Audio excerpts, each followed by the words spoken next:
भगवान कृष्ण हर पल रुक्मिणी से, जो भगवान कृष्ण का जो संवाद हुआ रुक्मिणी से, वो हमेशा राधा से कभी बात नहीं करी उन्होंने। राधा को तो जब याद किया जब भगवान कृष्ण मुसीबत में फंसे, जब वो दुविधा में फंस गए, जहां जहां उन्हें कोई फैसला लेने में दिक्कत आई, तब उन्होंने राधा को याद किया और जैसे ही राधा आई तो उनका निर्णय सामने हो गया। और वो सुदामा रोटी को तरस रहा है, वो सुदामा टुकड़े को तरस रहा है। जो लोग दरबारों में गुरु के आश्रम में जाने के बाद सेवा करने के बावजूद भी परेशान हैं, मैं उनके लिए विशेष कर कह रहा हूँ। जो इस सनातन धर्म में, हिंदू धर्म में पैदा होने के बाद परेशान हैं, मैं ये उनके लिए बता रहा हूँ कि कहीं न कहीं खोट उनमें खुद है, भगवान में कोई खोट नहीं है। खोट उनमें है, भगवान देना चाहता है। वो लोग हैं कि भगवान ने वर्षा कर दी, बरसात की इंतजार देखते रहे, लेकिन जब बरसात आई तो बेड पे जाके सो गए चादर तान के, बरसात का आनंद नहीं ले पाए। ठीक है, वो उस धोबी की तरह हैं कि भगवान कृष्ण ऊपर को देख के उंगली हिलाई और सोने की बरसात होगी। सबके घर थे, लेकिन धोबी दो घाट के घर के चक्कर में रह गया और ना घर का मिला ना घाट का। जब घाट पे गया तो हमने देखा घाट पर सोना ही सोना बरस रहा। उन्हें समेटने लगा, फिर मन में आई घाट तो मेरा है, इसको आके समेट लूँगा, पहले घर का समेट लेता हूँ। उसे उसकी लीला का नहीं पता। घर गया, घर का समेटने लगा, मतलब घर तो मेरा है, घाट का समेट लेता हूँ, कहीं को उठा जाए। इधर उधर भागता रहा, ना घर का मिला ना घाट का। तो जो ये मैं सुदामा का उदाहरण इसलिए दे रहा हूँ कि भगवान कृष्ण का अनन्य भक्त, नजदीकी का प्रमाण सबसे बड़ा ये है कि जब भगवान कृष्ण और दाऊद, थोड़ा थोड़ा से इधर को समझ लेना, वहाँ संदीपनी गुरु के आश्रम में जाते हैं। उनके गुरु का नाम था संदीपनी। मुझे बड़ा सौभाग्य रहा कि इस बार मुझे उस आश्रम के दर्शन करने का मौका मिला। दाऊद, सुदामा और भगवान कृष्ण तीनों ही एक साथ पढ़े हैं। और वहीं से संदीपनी आश्रम से उनका बिछो हो जाता है, वो अपने घर को चले जाते हैं। सुदामा अपने वहाँ चले जाते हैं, वो वहाँ चले जाते हैं। और जब वो गोकुल छोड़ के द्वारका चले जाते हैं, उसके बाद सुदामा भगवान कृष्ण से नहीं मिल पाया। भगवान कृष्ण की भक्ति का अहंकार हो जाता है सुदामा के मन में। सुदामा के मन में ये अहंकार हो जाता है कि मैंने तो उसके लिए इतना करा, जैसे आजकल कोई हमें 5-4 दिन चाय बना के ला के दे देना, तो वो सोचा कोई तो मेरे हो गए बस। सुदामा के मन में जब इतना घमंड हो गया तो भगवान कृष्ण ने आत्मा में बसा लिया, लेकिन आंख में चिली। आप अपने बच्चे का घमंड बर्दाश्त नहीं कर सकते, ठीक उसी प्रकार से भगवान हमें गिरते भी नहीं देख सकते। भगवान एक ऐसा है जो अपने भक्त को कभी दुखी नहीं देख सकता, लेकिन जो भक्त दुखी होता है उसमें उसके खुद के कारण मिलते हैं।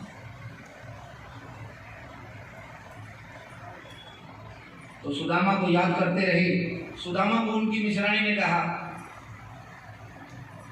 कि महाराज जी, पंडित जी, दुनिया लूट रही है। जो उसके दर पे चला गया, जो द्वारकाधीश की चौखट पे चला गया, वो खाली नहीं आया। तुम्हारा तो बहुत खास यार है, चले जाओ। तो अहंकार क्या है कि हम सामने वाले की अहमियत नहीं जानते, अपनी अहमियत में मशगूल रहते हैं। मैं ये हूँ, मैंने ये करा, मैंने वो करा, मैंने फलाना करा, मैंने ढिमका करा, और यही हमारे दुखों का कारण होता है और यही हमें वंचित कर देता है कुछ प्राप्त करने के लिए।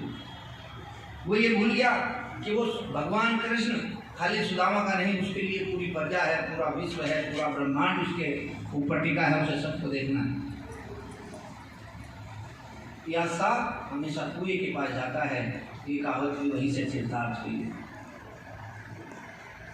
प्यास किसको थी? सुदामा को। और ये भी आपको मैं बताऊं, जब गोकुल में भगवान कृष्ण हुआ करते थे बालपन में, तो भगवान कृष्ण सुदामा के पास जाया करते थे और उनको बांसुरी बजा के बुलाया करते थे। ठीक है, क्यों? क्योंकि उस समय प्यास भगवान कृष्ण को थी, उस समय जरूरत भगवान कृष्ण को थी कि मेरे साथ खेल ले, वो मेरे साथ बैठ ले। और वो ये भूल गया सुदामा। तो सुदामा को जब भी उसकी घरवाली कहती थी तो वो कहता था कि तू पागल होगी, तू मेरी बेइज्जती करवाएगी। बेटा वहीं बैठ जाओ, थोड़ा सा रास्ता छोड़ देना इधर से। और आज वो द्वारकाधीश बन गया, वो भूल गया वो बेईमान है, वो छलिया है। वो भूल गया कि जिसके लिए मैंने माखन चुराया, माखन उसने खाया, डंडे मैंने खाए। जिसका मैंने हर जगह साथ दिया, आज उसे मेरी याद नहीं आती कि मेरा मित्र सुदामा के क्या हाल होंगे। सुदामा के यहाँ 4 लड़के थे, रोटी रोटी से बेहाल हो गए। और भगवान कृष्ण तोड़ देता है, भगवान अपने भक्त को बिल्कुल निचोड़ देता है, लेकिन वो अपने से दूर नहीं जाने देता। देखिए, एक बीच में एक छोटा सा उदाहरण दे रहा हूँ। भगवान ने करे आपके घर में 4 बच्चे हैं, 5 बच्चे हैं, तो उन सारे बच्चों का स्वभाव अलग अलग होगा अपने माँ बाप के प्रति।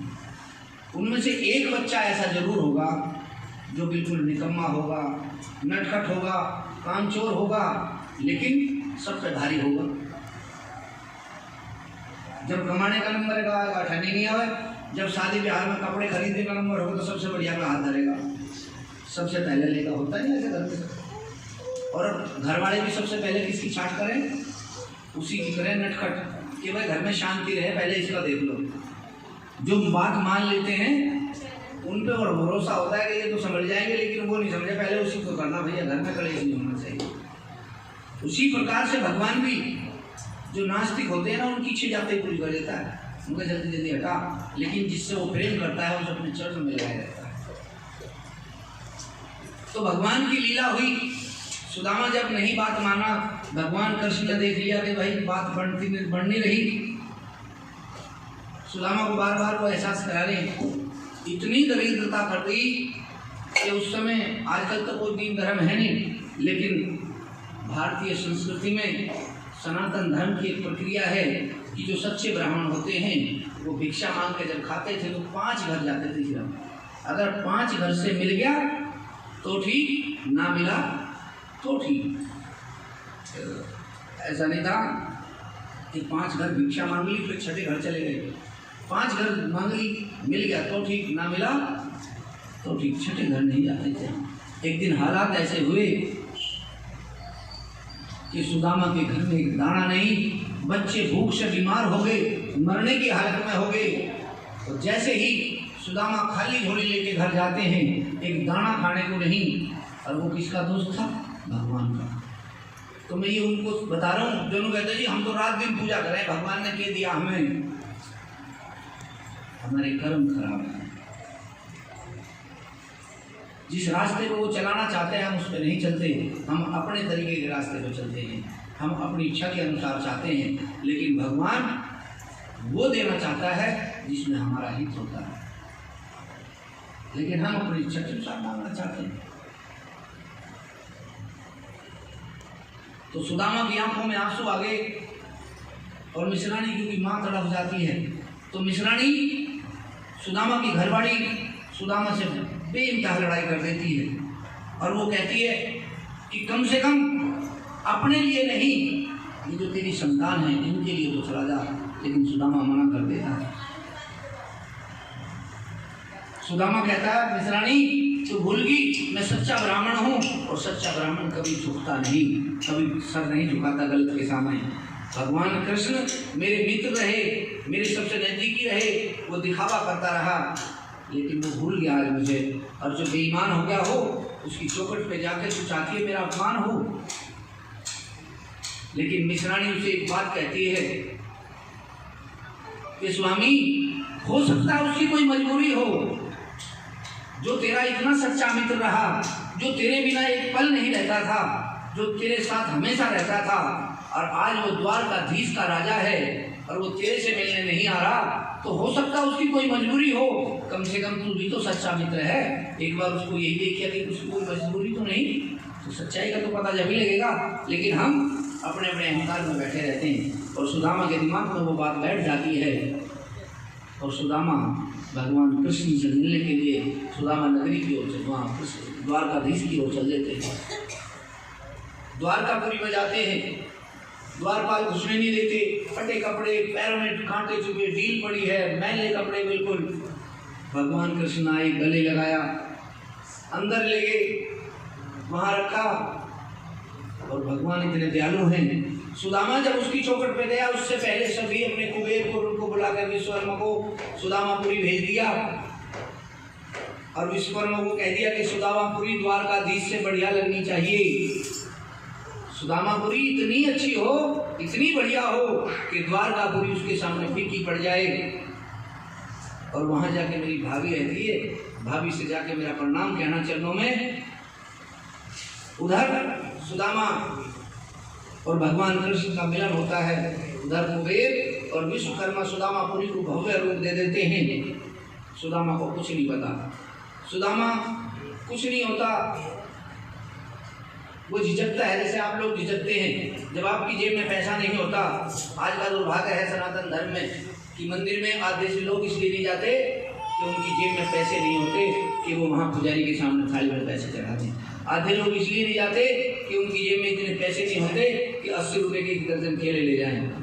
कुछ इसलिए नहीं जाते कि उनकी जेब में 10 रुपये नहीं होते कि वो 10 रुपये की पतासे ले जाएं। और उनके मन में हीन भावना हो जाती, मंदिर में जाए, क्योंकि हमें कथा सुनाते हैं कि गुरु भगवान और ब्राह्मण माँ बाप और पूजनीय के घर खाली हाथ नहीं जाना चाहिए। और हम इसको अपने मानसिकता में बिठा लेते हैं।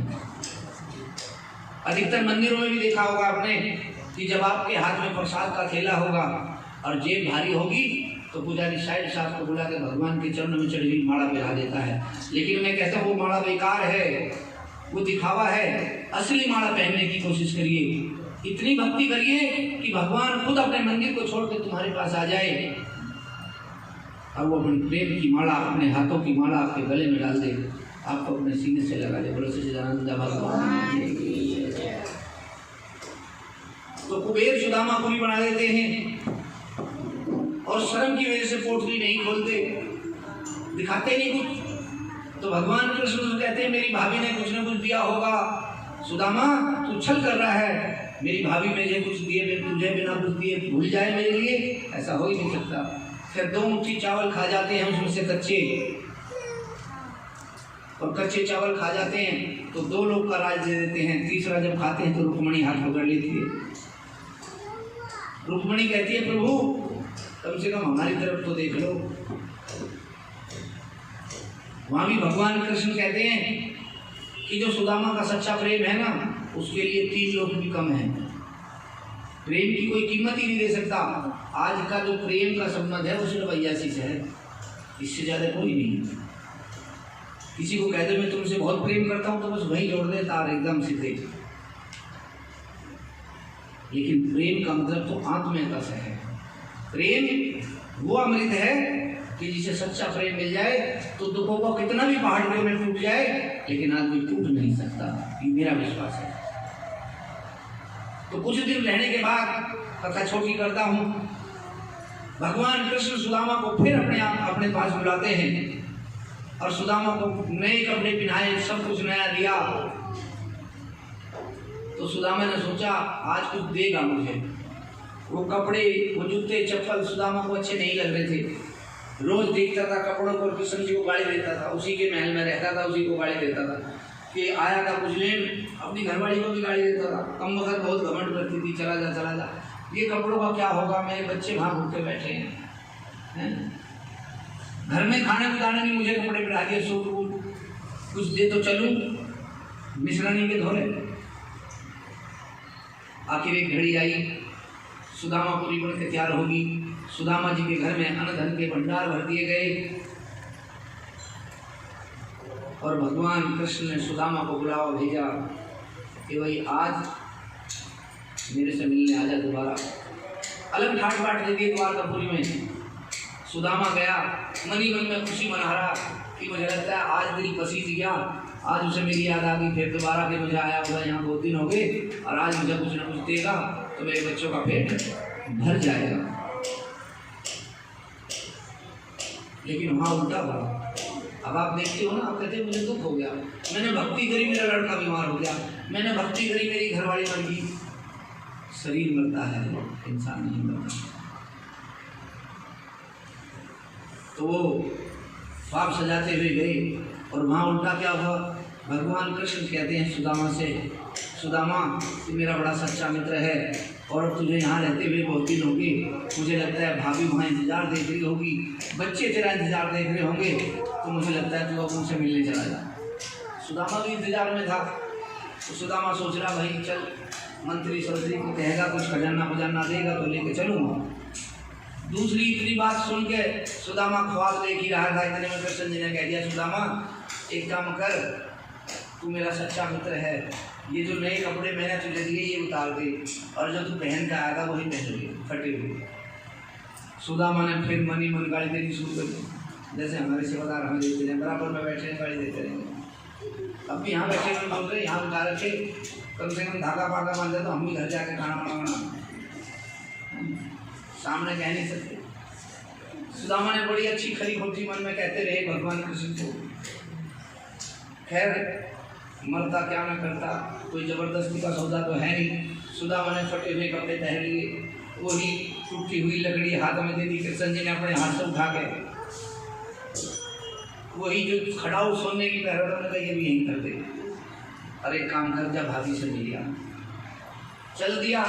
रास्ते में गाड़ियाँ देता आ रहा, और किसे गाड़ी दे रहा, अपनी घरवाली को कृष्ण जी को।